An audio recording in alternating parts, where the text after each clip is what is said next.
मकरोनिया की battalion road स्थित राय hospital में उस वक्त हड़कंप मच गया जब ऑक्सीजन सिलेंडर उतारते वक्त सिलेंडर फटने से एक मजदूर की मौत हो गई और एक मजदूर घायल हो गया। जानकारी के मुताबिक गाड़ी में सिलेंडर भरकर प्लांट से मजदूर हॉस्पिटल में उतारने आए थे।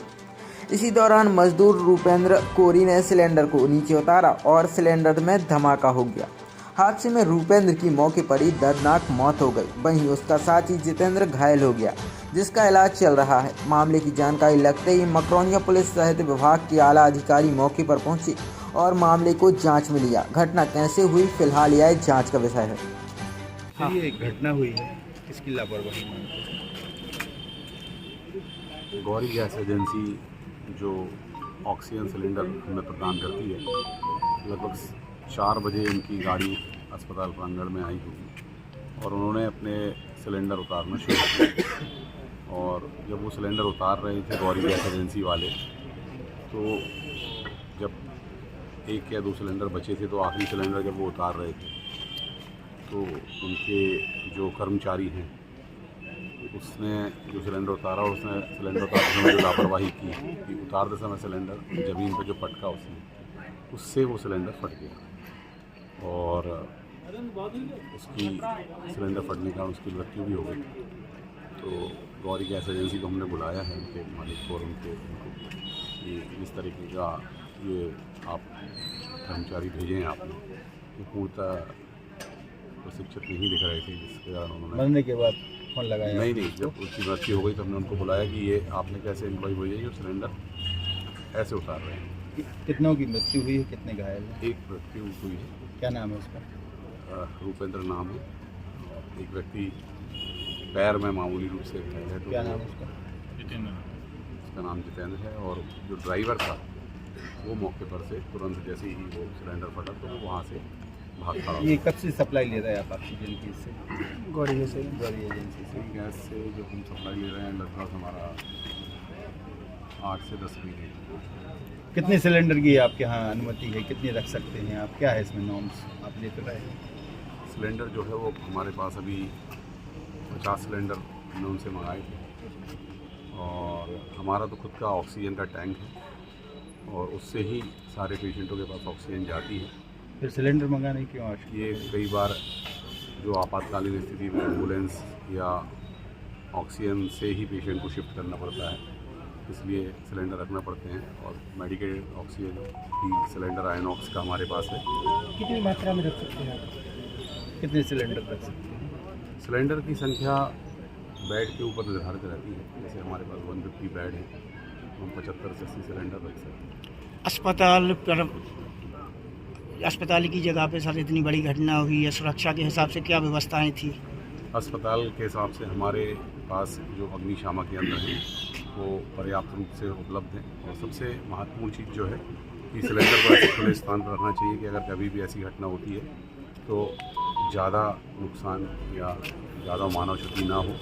और उस स्थान को हमने वैसे ही रखा। राय हॉस्पिटल और विवाद एक नाम हो गया है, क्या कारण है? आए दिन विवाद की स्थिति तो नहीं कहेंगे ऐसे, क्योंकि ये जो सिलेंडर जो फटा है कुछ न कुछ ये इसमें इशू आते रहते हैं इसमें आपके ऐसा कोई हॉस्पिटल इशू नहीं है। से। कभी ज़्यादा पैसे लेना, कभी किसी को कुछ ये करना।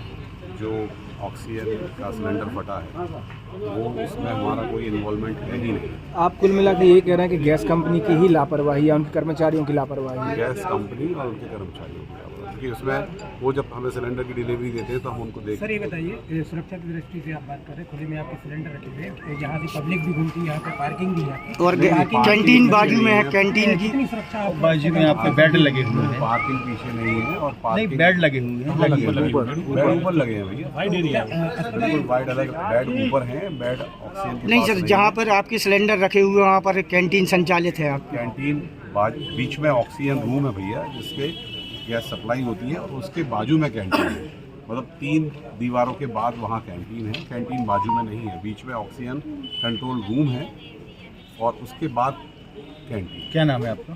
मेरा नाम आकाश बजाज है। किस पोस्ट ये पे? डॉक्टर ये घटना अस्पताल परिसर में हुई है। मृतक के परिवार के लिए कोई कंपेंसेशन मिलेगा क्या आपको हॉस्पिटल की तरफ से?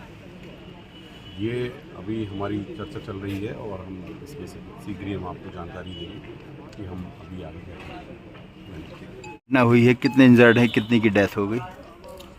ये एक्चुअली ऑक्सीजन सिलेंडर डिलीवर होने के लिए यहाँ पर आए थे। एजेंसी के थ्रू सिलेंडर यहाँ डिलीवर किए जाते हैं। तो वो सिलेंडर्स जो हैं वो ऑटो से उतारने के दौरान ये हादसा हुआ है। एक सिलेंडर उसमें से फट गया था, तो जिस मजदूर के द्वारा ये सिलेंडर उतारा जा रहा था तो वो इंजर्ड हुआ और उसके बाद उस मजदूर की डेथ हुई है और एक घायल है। तो बेसिकली ये जो हादसा है ये gas cylinder, oxygen gas cylinders थे, जो भी प्राथमिक जानकारी प्राप्त हुई उसके आधार पर बता रहा हूँ कि ऑक्सीजन गैस सिलेंडर थे जो लोडिंग ऑटो से उतारते वक्त सिलेंडर के फटने से हादसा हुआ। सर, ये कितने सिलेंडर रखने की पात्रता रहती है हॉस्पिटल को, और ये घटना मतलब जो सुरक्षा उपाय बरतने थे वो नहीं बरते क्या? इस चीज़ को लेकर के चूँकि अब ये जांच का विषय है और कितने सिलेंडर्स का स्टैंडर्ड है वो भी हम लोग आगे बेसिकली इसके क्या नॉर्म्स हैं उसको स्टडी करके पता करेंगे कि कितने सिलेंडर्स मैक्सिमम रखे जा सकते हैं एक समय में। अगर आवश्यकता से अधिक रखे गए थे तो फिर उस के मुताबिक कार्रवाई की जाएगी। सर, मृतक का नाम और घायल का नाम क्या है? मृतक का नाम है रुपेंद्र कोरी, ये लोकल सागर के रहने वाले हैं और एक घायल है उसमें। सर, इस तरह से सिलेंडर फटना कहीं ना कहीं अस्पताल प्रबंधन की ऐसी लापरवाही कहा जा सकता है या फिर गैस कंपनी की लापरवाही से कहा जाए? देखिए, ये लापरवाही किस स्तर पे हुई है ये पूरी तरह से जांच का विषय है और जिस भी स्तर से लापरवाही पाई जाएगी आगामी जांच में तो उसके आधार पर कार्रवाई की जाएगी। इस अस्पताल पर गौरी गैस एजेंसी जो है जिसने ये सप्लाई यहाँ पे किया है वो मतलब पहले से भी वो संदिग्ध एक बार और शायद वो कारखानों के लिए सप्लाई करते हैं और हॉस्पिटल सप्लाई को ये जो आप बता रहे हैं हॉस्पिटल्स और कारखानों के लिए अलग अलग नॉर्म्स हो सकते हैं। बेसिकली ये सब जांच के विषय हैं।